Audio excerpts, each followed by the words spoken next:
Hi, everyone. Welcome to our training this afternoon. We're so happy that you were able to make it.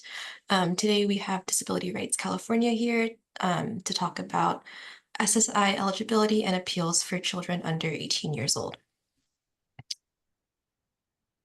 First, for anyone who's new here, we want to briefly talk about what the FRC does here in San Mateo County. The FRC serves families who have children with disabilities between the ages 0 to 22. We are staffed by parents and caregivers of children and young adults with disabilities, and we provide support, information, resources, and referrals to navigate the systems. We also offer trainings like this one, support groups, a resource binder, as well as a monthly e-newsletter. We are funded in part by the Department of Developmental Services, DDS, as well as the California Department of Education, under the Special Education Division. I want to give a disclaimer that the FRC is not a legal firm or legal services agency, and we cannot provide any legal advice. Any information provided by us should not be considered a means of taking the place of legal advice that must be obtained through an attorney. With that, we invite you to connect with us, and we'll put our contact information in the chat. Next, I just want to introduce our team who's here with us. My name is Iris, and I am the training coordinator for the FRC. And here with me is Gabriela Diaz Santos, our FRC coordinator.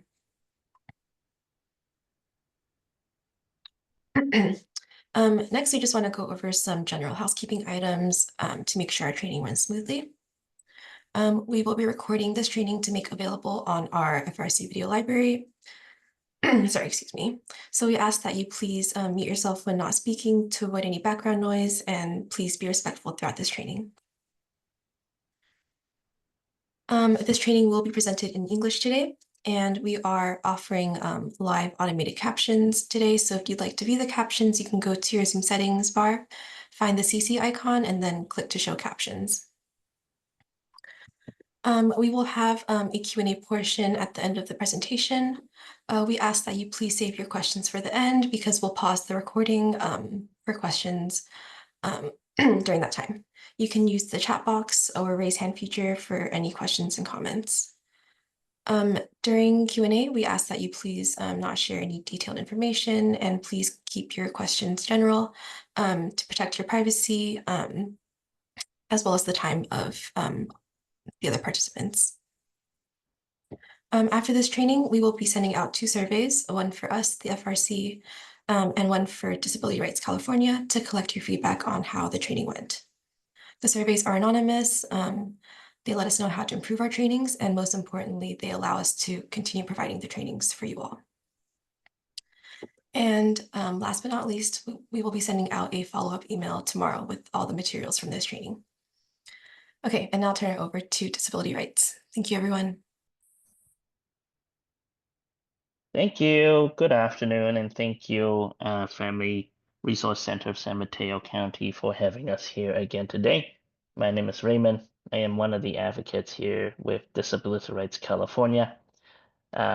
Just real quick overview of our agency. We are a statewide nonprofit agency, and we provide free legal services to people with disabilities with any disability-related issues.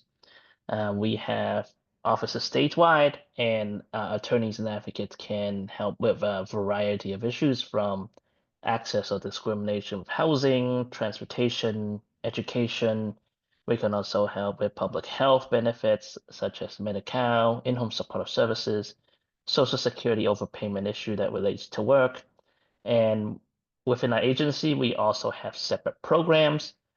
Giving you a few examples, Office of Client Rights Advocacy, or OCRA.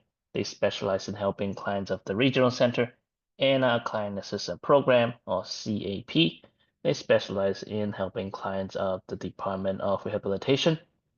If you like to make an appointment to speak with one of our advocates privately, we will have our contact information in the chat. Our intake phone number is 800-776-5746, and our phone lines are open Mondays, Tuesdays, Thursdays and Fridays from 9 a.m. to 3 p.m.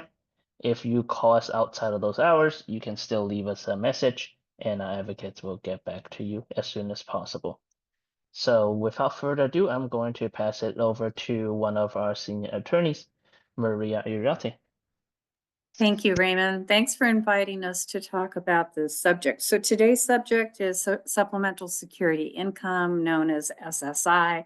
It's one of a handful of benefits that is administered by the Social Security Administration, and it's a needs-based program. So in order to qualify for this program, you have to have little in the way of resources, little in the way of income. You don't have to have any income to qualify for this program. You don't have to have any resources. So your income, but if you do have income and resources, they have to be limited. And we'll talk about that. If you're 65 or older, you can apply for SSI and you do not have to show that you are disabled. But anyone applying below the age of 65 has to show that they're disabled. And it's not what you think. If you think you're disabled, it's if you meet the definition of disability and someone finds that you are disabled based on the rules. So we're going to talk a little bit about disability. What does it mean? How does this work? Who does the determination? That's the first criterion for under 65 years old. Then we're going to talk about countable income, countable resources. Do you have the right qualified alien status to apply for SSI? Then I'm going to talk about mainly responsibilities, reporting responsibilities that you have when you're on SSI, briefly about applying, a bit about appeals, and who you can get help from, or what kinds of people represent people who have been denied benefits. We do not represent people who have been denied Social Security benefits because our resources are limited and there are people out there, lots of people who do this kind of work. So we don't, but we do have a referral list. But there's also an organization called the National Organization of Social Security Claimants Representatives. It's a nationwide organization, and Lonnie will put the link to that organization. And if you're looking for someone to help you at a hearing, you call them and they ask you where you're from, where you are, and they'll give you referrals to people in your area who do that kind of work. And then you call them up and then have a discussion about your case. So let's talk about disability first. So I submit my application to Social Security. Someone at Social Security is going to determine whether I meet the countable income, countable resource, qualified alien status. I live in California. Someone will do that in Social Security. Once they're satisfied that I do meet all of the criteria, it is sent. My application and documents that I've submitted goes to a state agency called the Disability Determination Services. There, it's going to be assigned to an analyst who will be the person determining whether I am disabled or not. That person can also ask that I be examined by one of their doctors, and that's called a consultative exam, and I have to do it. I have to cooperate with them. There's a list of offices here in the state of California. Why am I giving you this? Because at some point after you've submitted your application, you call Social Security and ask, is my file with DDS? Not to be confused with Department of Developmental Services. But is it there? Yes, it's there. What office? Sacramento. So then I'll call the Sacramento office and ask to speak with the analyst, because I want to make sure the analyst has everything that he or she needs in order to, when that person makes a disability determination, the person has everything and hopefully I'm found disabled. So I'm going to talk to the analyst, and if the analyst says, hey, I haven't gotten a response from doctors Y and Z, I could say, look, I'm going to try to get that information for you. Because at some point the analyst is just going to make a determination with what's in the file. So this is a publication from Social Security that talks about the different benefits that children can get. We're here today talking about SSI, but there are children who get benefits because their parents have passed away between certain ages. And there are adult children who can also get what's called disabled adult child benefits once a parent who has paid into Social Security. There are three things, one of three things happen. I do a whole training on that, but so there are different ways for children to get Social Security benefits. We're on SSI, so we're not going to talk about those other benefits. So let's look at the definition of disability. By the way, you're going to get all this material, so don't worry.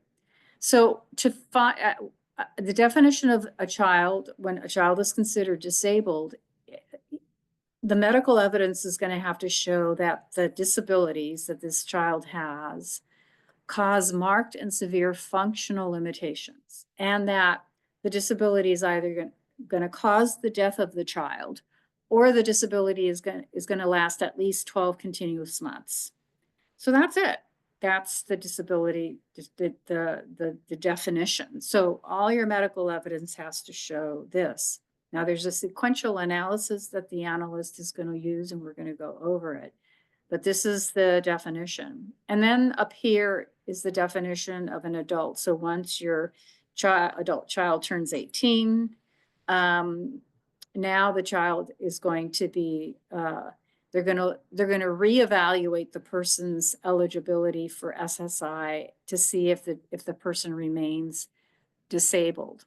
We get calls from parents who say, hey, now the SSI, my son's been getting SSI all these years. He turned 18. We got this letter from Social Security saying they were going to reevaluate his case.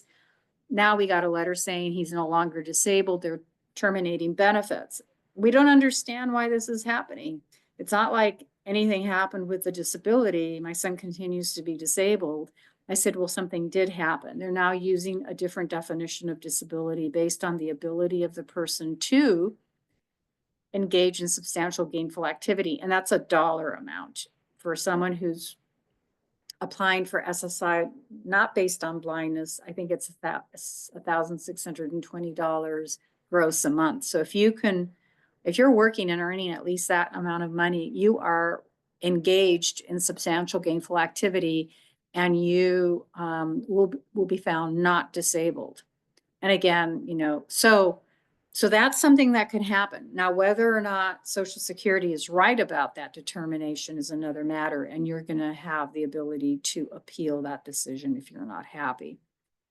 Another thing I want to say, especially when we're talking about adults, I'm only briefly going to do this because this is focused on children, but just because someone is disabled doesn't mean that they cannot work.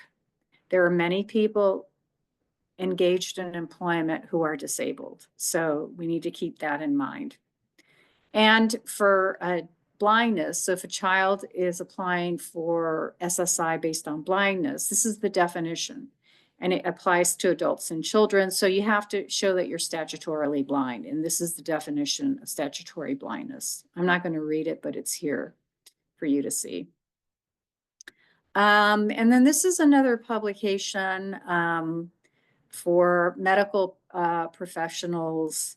It describes the program, the definition of disability that we just reviewed, the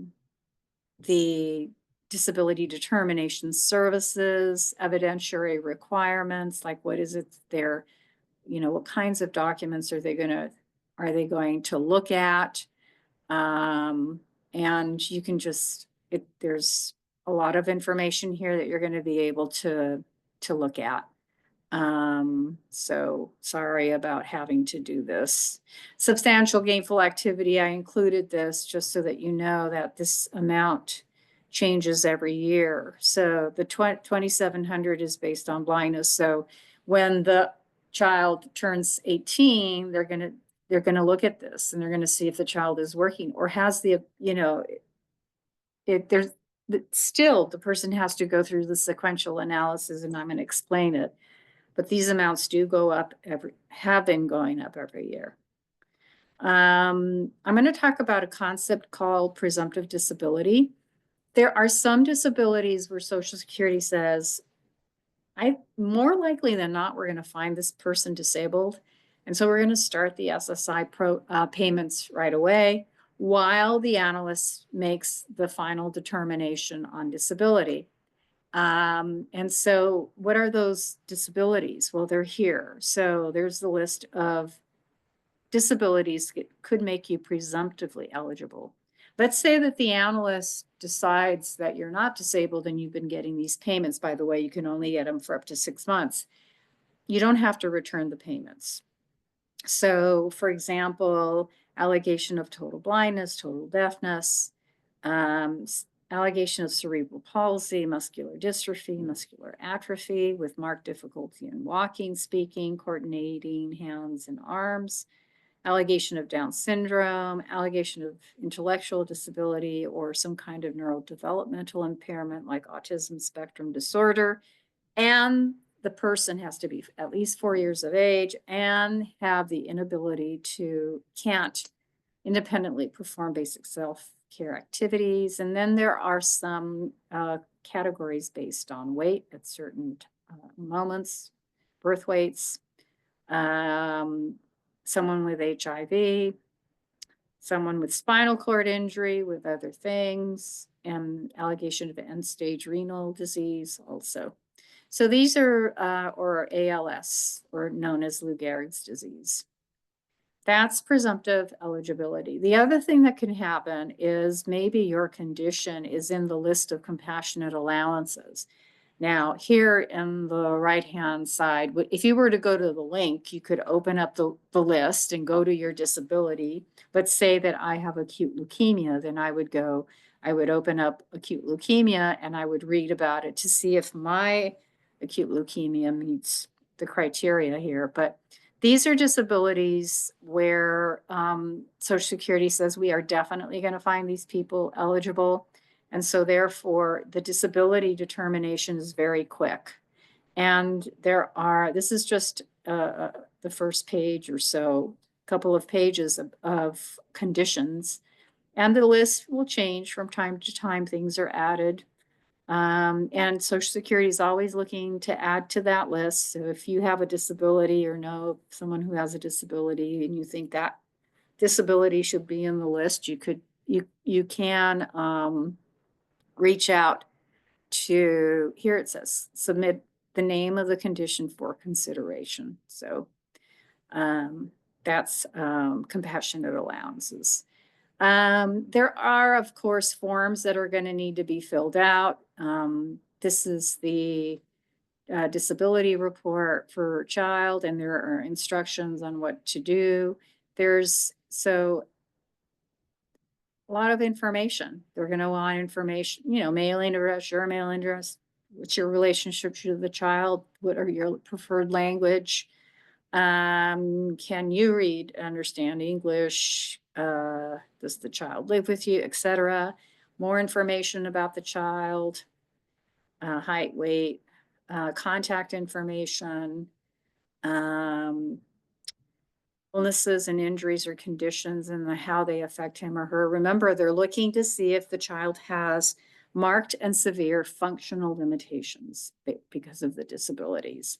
So you're going to want to include everything you can, and if you need more space, well, use another paper and just say continue to on page whatever, name the page, number the page.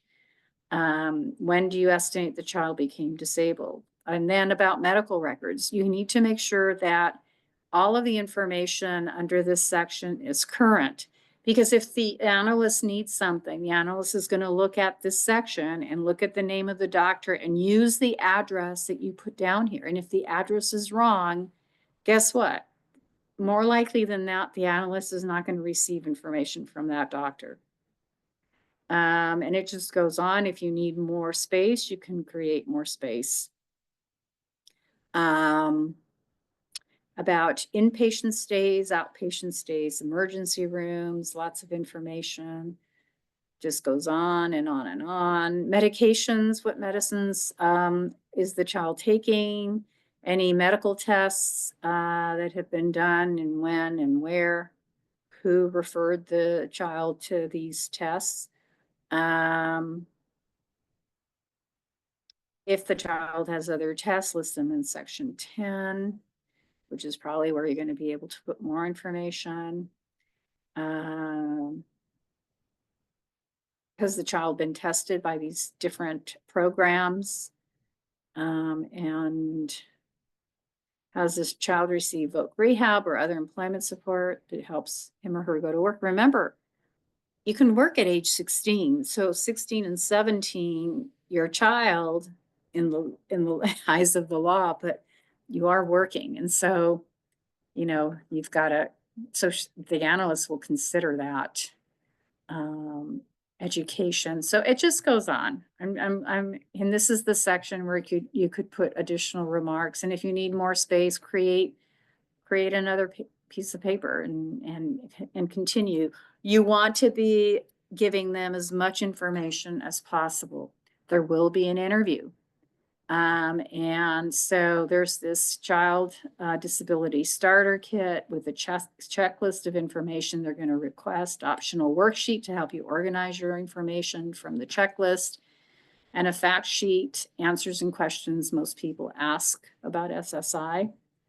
So, you know, lots of information. Number of employers the child has had, an original or certified copy of the child's birth certificate, et cetera, et cetera.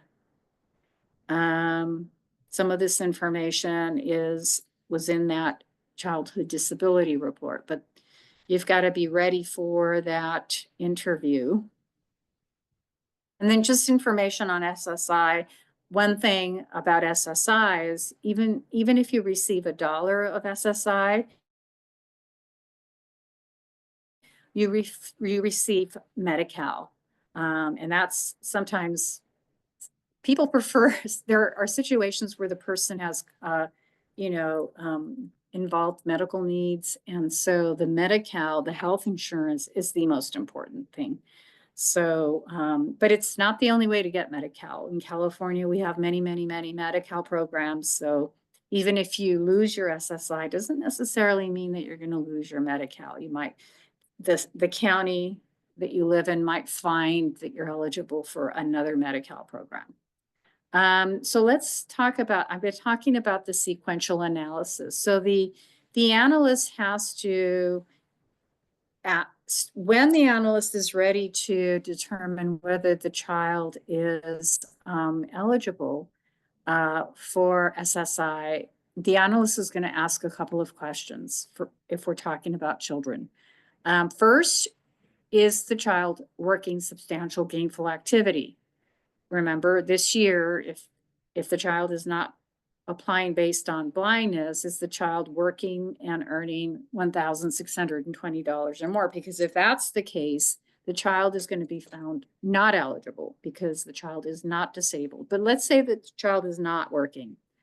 The next question that the analyst is going to ask, is the child's disability severe? What does that mean? It means, will the disability result in the death of the child, or is the disability going to last at least 12 continuous months?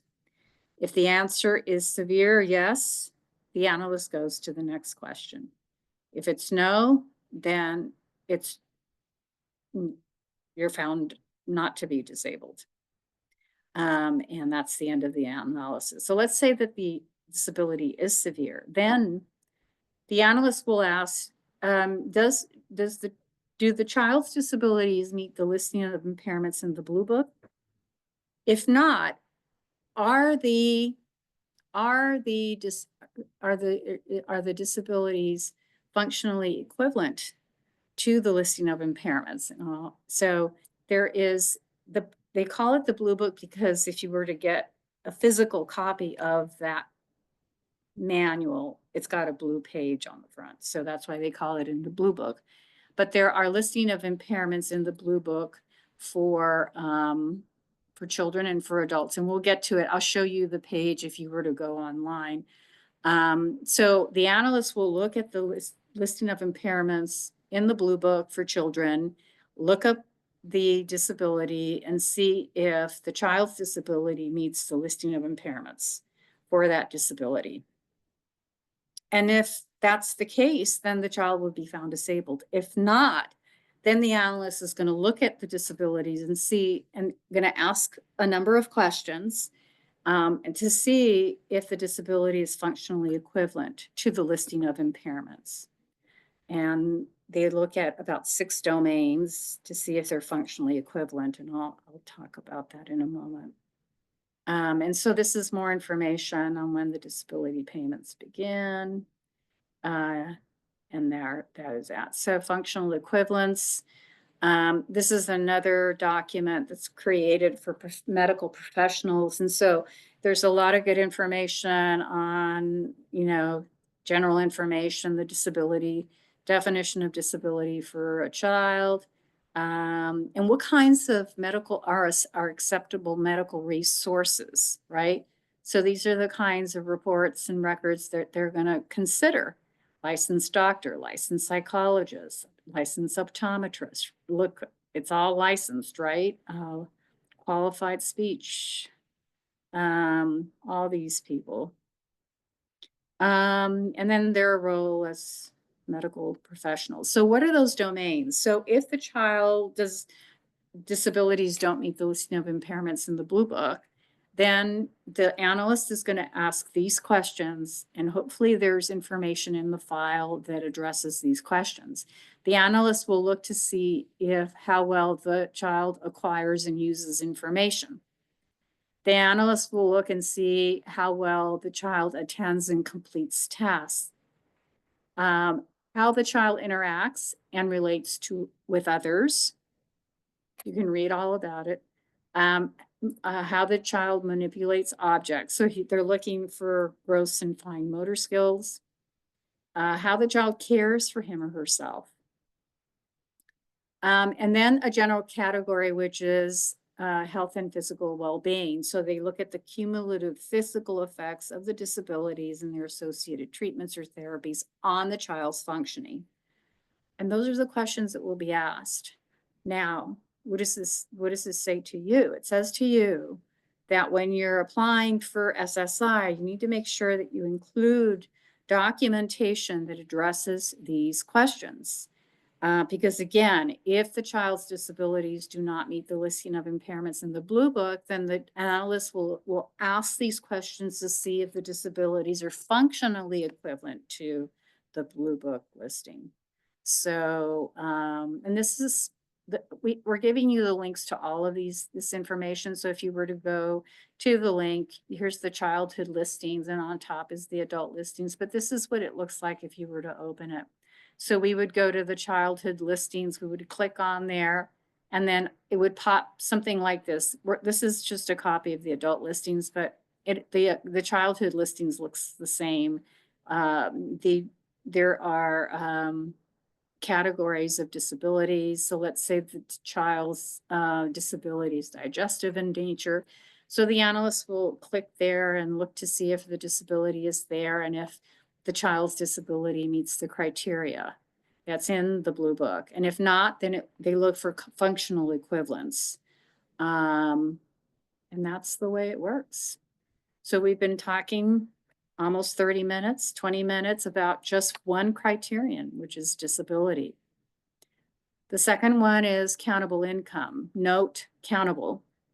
So the SSI program does not look at gross income. They allow you deductions to your gross income to get to countable income, because that's what matters, your countable income. Deeming, we're going to talk about that. So what is income for SSI? Earned income, unearned income, like pensions, unemployment benefits, and you're saying to yourself, but this is a child. Well, guess what? The income and resources of the parent with whom the child lives is deemed to the child as if it were the child's. So yes, if the parent is earning income or gets unearned income, yes, they're going to consider it income as if it were the child's income. And so what happens sometimes is that the child would be found disabled under the program, but because of but can't qualify for SSI because the parent has too much income, whether it be earned income, unearned income, or a combination of that. There's no exception to this. This is what happens. So what happens is these kids who can't get SSI because of deeming, that's what it's called, deemed income, what happens is that they wait until the situation, either the situation changes for the family where, you know, the income might affect the amount of income the child gets, but not eligibility, or the resources change. But this is what's going to happen. In-kind income is not important for children. That's another type of income for someone who's now an adult. But so these are the types of incomes that the SSI program will look. They're going to look to the parent with whom the child lives, income, and they also deem resources. So if the parent has any unearned income, SSI is going to add up all the unearned income and then deduct $20, and that becomes the countable unearned income. If the parent has earned income, they take the gross income, deduct $65, divide by half, and that becomes the countable income that's used to determine eligibility for the child. There are things that are not counted as income, and this is just a short list of some of the things that are not considered income. For example, loans that maybe the parent has that has to be repaid.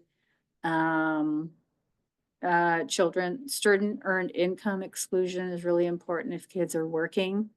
And this year up to $9,230 is not considered income. There's something called the Red Book because there's the book, the publication has a red cover that talks about all of these incentives for under the work incentives for the SSI program and the other Social Security Disability Insurance program. This is not an exhaustive list of what is not considered income. There are other things that are not considered income. I can tell you that the SSI program is a very complicated program. You just need to be careful. You know, you need to report the income. Maybe it might be considered or not considered, but you know, you do have a reporting responsibility with regard to income, and they decide whether it's going to be countable or not. Typically with the SSI program, money is considered income in the month it's received. If anything left over the following month converts into a resource. This is really important that you understand this, because I had a case where the client was on it. It wasn't a child, but the client was adult on SSI, and she wasn't using all of her money, and she was saving it in her bank account because she wanted to save to buy something. She did this for 5 years. After 5 years, she gets a letter from SSI saying, hey, we found out that you are over-resourced. You've been over-resourced for the last 5 years. Your benefits are suspended and we want all that money back. She didn't know that the rule that it's income in the first month, anything left over becomes a resource. There are some like lump sum payments where the program will give you more time to spend the money down before it becomes a resource. And we have a publication that we're going to share in. So Lonnie, this is the SSI lump sum benefit publication. So for example, if you get retroactive SSI award, you have 9 months to spend it down before it becomes a resource. So here's some more information on deeming. And so you can read that. Every year, this publication comes out with the new figures on what people are going to get on SSI. And what you get depends on your disability. Are you blind or are you not blind? What living status do they put you on? Are you independent living or considered living in the household of someone else? Are you a minor child living in the home of a parent, or are you considered a minor child considered living in the household of another? Are you in a board and care situation? That's the non-medical out-of-home care. Are you in independent living status, but you don't have any cooking facilities? Independent living status doesn't mean that you live alone. You could be living with other people, but you have rental liability. You've signed your name on the lease. So notice that the amounts differ. So not everyone on SSI gets the same amount. I wanna illustrate what countable income does. So let's say that I applied and they're going to put me on independent living status, not blind. So the maximum amount of money I can get in SSI is $1,206.94. And let's say that I have countable income, whether it be earned or unearned or both, doesn't matter. Add it all up after the deductions, and my countable income is $1,300. Am I eligible for SSI? No, because the maximum I could get under SSI is $1,206.94. My countable income is above that amount, and that disqualifies me from getting any SSI. Period, end of story. That's how it works. If my countable income were $1,000, do I get any SSI? Yes, but this is the way it's going to work. The program's going to take the $1,206.94 that I would get every month, deduct my countable income of $1,000. And so what I get in SSI is $206.94. That's how countable income works. So it's countable income is what they look at. And they're going to look at this and see, are you above what you would be getting or below? And if you're below, we're going to deduct your countable income from what you would be getting. So we've talked about disability, countable income, countable resources, countable because not all resources are counted. Generally speaking, these things are considered like cash, bank accounts, stocks, US saving bonds, land, life insurance can be considered resources.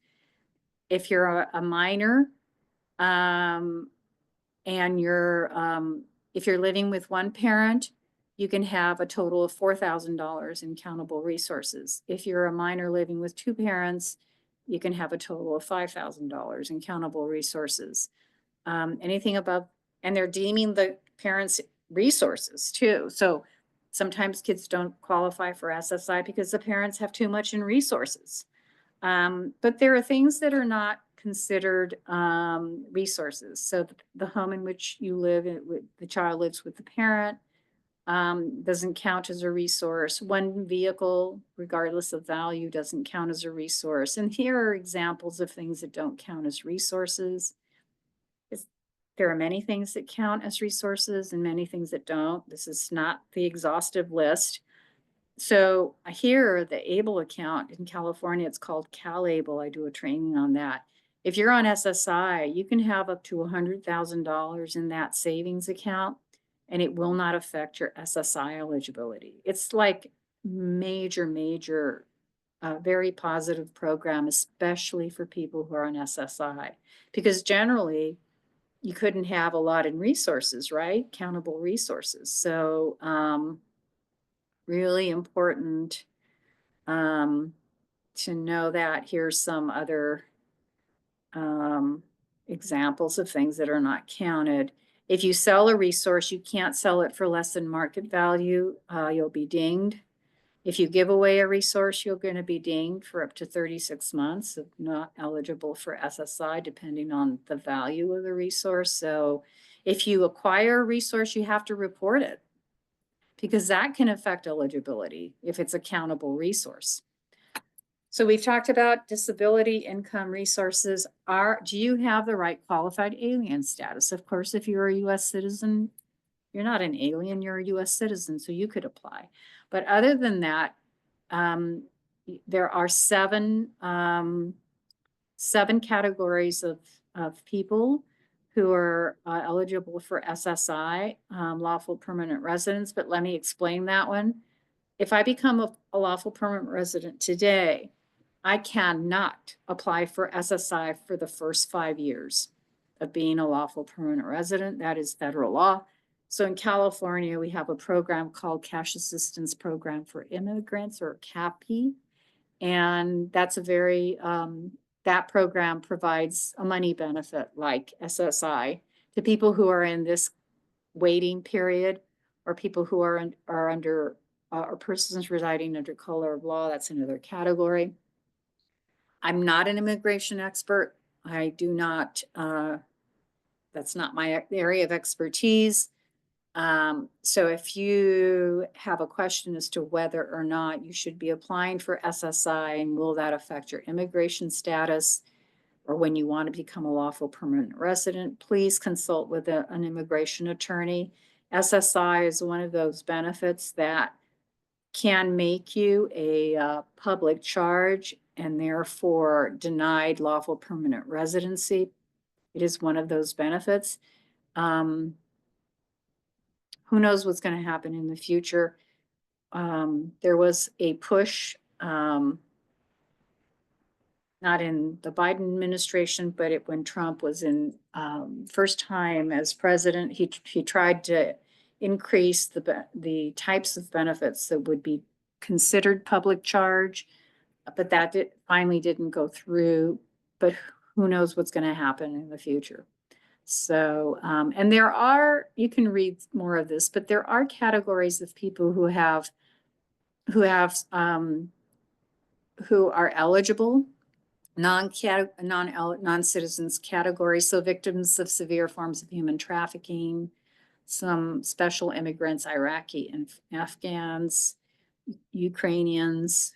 Anyway, and there we go. So let's talk about, you can read about your rights. I'm more interested in your responsibilities. So you have responsibilities to report a lot of things, because remember, income may affect your eligibility or how much you get in SSI. Resources may kick you out of the program, deeming, so that's all going to affect if your alien status changes, you've got to report that. If someone moves into the parent home, moves out of the parent home, if the parent starts to work, if the parents separate, are they living together still? Are they living outside? Did one leave? Is the household receiving money from someone to help with living expenses? So many things that need to be reported. If there's a change in school attendance for kids under the age of 22, many, many things. What happens if you don't report something that you should have? More likely you might have an overpayment. More likely SSI might be suspended. Sometimes there might be a fraud investigation. So a coworker and I we were at a legal clinic, and we had an older couple who had been receiving SSI for over 20 years, and they had recently received a letter from SSI saying that they discovered that this couple had property in Mexico that they never disclosed, and that for the 20 years that they had been receiving SSI, they were not eligible because of this property. And so their SSI was terminated. They were required to repay the money. I don't know how that was going to happen. And there was a possibility of initiating a fraud investigation. So it's really important that you understand your reporting responsibilities. And when you first get on the SSI program, that information is provided to people. That they read the notice is another thing. Always read your notices. About applying, there are different ways to apply by phone. You can download the application and take it in. That's what I would do, because I would want to have time to look at the question, gather the information. If you need a reasonable accommodation and you need someone to help you fill out the application, you can ask that from Social Security. And then I want to talk about appeals. That's the next section. If you are denied SSI because you're found not to be disabled, you can ask for a reconsideration. And what's going to happen is that another analyst is going to review the file to see if the first analyst made the right determination. If you were denied SSI because of any of the other categories, the other criteria, then, and you file for reconsideration, someone else, another Social Security representative is going to review the file to see if that first Social Security representative made the right decision. If you're denied at the reconsideration level, you can ask for an administrative hearing before an administrative law judge. If you lose there, you can ask for a review by the appeals council. And if you lose there, you can go to federal court. Believe me, you don't want to do any of this. So it's really important to do your best job in the application, get all those documents together and submit them with the application. And this publication goes in detail as to every stage and how long you have to appeal and to the next level, et cetera, what forms you have to use. So you can look at this when you have time if you like. Representation. What if you want someone to help you at the hearing? Well, you can if you can find someone to help you. There are people out there who are attorneys who do this kind of work, and you don't have to be an attorney to help someone at a hearing.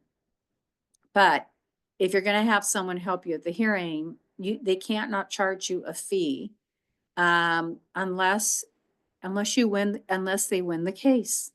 If they lose the case, you're not responsible for paying them any fees. And the fees are 25% of any past due benefits, or the maximum amount set by the commissioner, which is, I think, $9,200, something like that, whichever is less. They can't change this. If they want more money, then they're going to have to file a petition with Social Security for more money. So the moral of the story is, if you're looking for someone to help you at a hearing, you need to sell them your case. And you can call anyone who does this kind of work and have a free consultation, hopefully, about the case, because they're looking for good cases. So if they take your case, it's because they think you have a good case. If they say, no, I don't want to represent you, they think you're not, it's because you don't have a good case, and hopefully they tell you why you don't have a good case, right? So, that is, if you can find someone to represent you, yes, you can have someone represent you at a hearing. And then there's a list of helpful suggestions. The only one I want to mention is that if you have any problems with Social Security, you can request a congressional inquiry. So you could actually, Lonnie, can you go to the website? We're going to share it. We're going to put the link to the website. We're actually going to go there. And what you do is it's fine, you're a U.S. Congressperson, and then you're going to put in your zip code, and that should do the trick. And then you're going to find out who your U.S. Congressperson is, and you can go to their website and fill out questionnaire and a release of information, consent to release information, so that they can talk to someone at Social Security about your case. So these Congress people will help constituents with any problems they're having with federal agencies. So let's type in, so there's zip code 95811. The representative is Doris Matsui. We go to her website. Go to services up above and help with a federal agency. There it is. It's the second one. It's help with there we go. Help with a federal agency. There we go. And then we scroll down.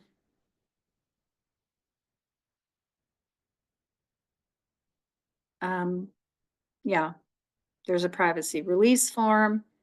And then there's the form you need to make sure you fill out and agree, because they need to have the ability to contact Social Security about your case, and then the information they're going to need from you.